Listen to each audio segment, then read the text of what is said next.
ترجمہ کہ کشادہ زرہیں بناؤ اور بنانے میں اندازے کا لحاظ رکھو اور تم سب نیکی کرو، بے شک میں تمہارے کام دیکھ رہا ہوں۔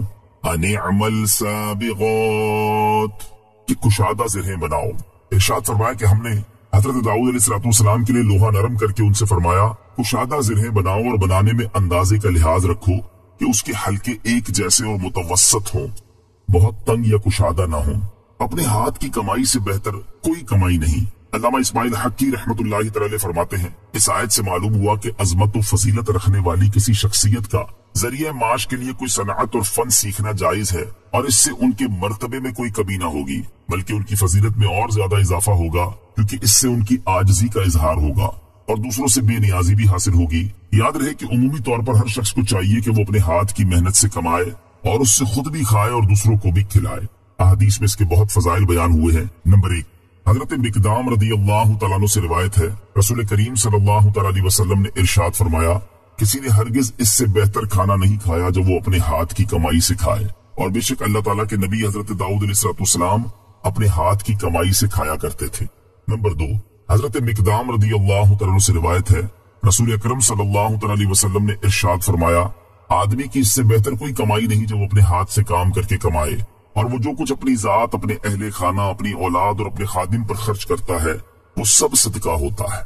نمبر 3، حضرت ابو ہریرہ رضی اللہ تعالیٰ عنہ سے روایت ہے، نبی اکرم صلی اللہ تعالیٰ علیہ وسلم نے ارشاد فرمایا گناہوں میں سے بہت سے گناہ ایسے ہیں جنہیں نہ نماز مٹاتی ہے، نہ روزہ مٹاتا ہے، نہ حج اور عمرہ مٹاتے ہیں۔ صحابہ کرام علیہم رضوان نے عرض کی یا رسول اللہ صلی اللہ تعالیٰ علیہ وسلم پھر کون سی چیز ان گناہوں کو مٹاتی ہے؟ ارشاد فرمایا رزق تلاش کرنے میں غمزدہ ہونا۔ نمبر 5، حضرت زبیر بن عوام رضی اللہ تعالیٰ عنہ سے روایت ہے، رسول اللہ صلی اللہ تعالیٰ علیہ وآلہ وسلم نے ارشاد فرمایا کوئی شخص رسی لے کر جائے اور اپنی پیٹھ پر لکڑیوں کا گٹھا لا کر بیچے اور سوال کی ذلت سے اللہ تعالیٰ اس کے چہرے کو بچائے تو یہ اس سے بہتر ہے کہ لوگوں سے سوال کرے کہ لوگ اسے دیں یا نہ دیں۔ وَاعْمَلُوا صَالِحًا اور تم سب نیکی کرو، یعنی اے حضرت داؤد علیہ السلام اور ان کے گھر والوں تم سب نیک اعمال کرو، بے شک میں تمہارے کام دیکھ رہا ہوں تو میں تمہیں ان کی جزا دوں گا۔ نیک اعمال کی توفیق پانے کے لیے ایک وظیفہ تفسیر روح البیان میں ہے کہ جو شخص جمعہ کی نماز سے پہلے 100 مرتبہ یا بصیرو پڑھ لے تو اللہ تعالیٰ اس کی بصیرت میں اضافہ فرما دے گا اور اسے اچھی باتوں، نیک کاموں کی توفیق نصیب فرمائے گا۔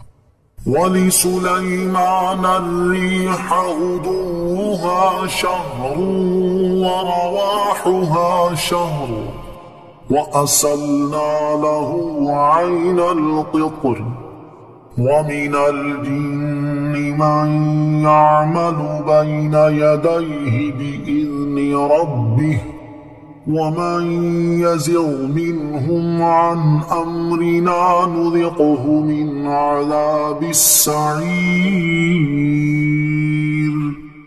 ترجمہ اور ہوا کو سلیمان کے قابو میں دے دیا، اس کا صبح کا چلنا 1 مہینے کی راہ اور شام کا چلنا 1 مہینے کی راہ کے برابر ہوتا تھا، اور ہم نے اس کے لیے پگھلے ہوئے تانبے کا چشمہ بہا دیا اور کچھ جن قابو میں دے دیے جو اس کے آگے اس کے رب کے حکم سے کام کرتے تھے، اور ان میں سے جو بھی ہمارے حکم سے پھرے ہم اسے بھڑکتی آگ کا عذاب چکھائیں گے۔ وَلِسُلَيْمَانَ الرِّيحَ اور ہوا کو سلیمان کے قابو میں دے دیا۔ یہاں سے حضرت سلیمان علیہ السلام کے فضائل بیان کیے جا رہے ہیں۔ ارشاد فرمایا کہ ہم نے ہوا کو حضرت سلیمان علیہ السلام کے قابو میں دے دیا۔ حضرت سلیمان علیہ السلام کا صبح کا چلنا 1 مہینے کی راہ اور شام کا چلنا 1 مہینے کی راہ کے برابر ہوتا تھا۔ چنانچہ آپ علیہ السلام صبح کے وقت دمشق سے روانہ ہوتے تو دوپہر کو کیلولا استخر میں فرماتے۔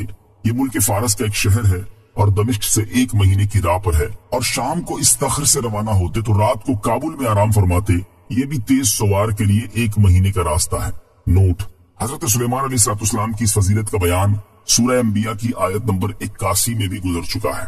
وَأَسَلْنَا لَهُ عَيْنَ الْقِطْرِ اور ہم نے اس کے لیے پگھلے ہوئے تانبے کا چشمہ بہا دیا۔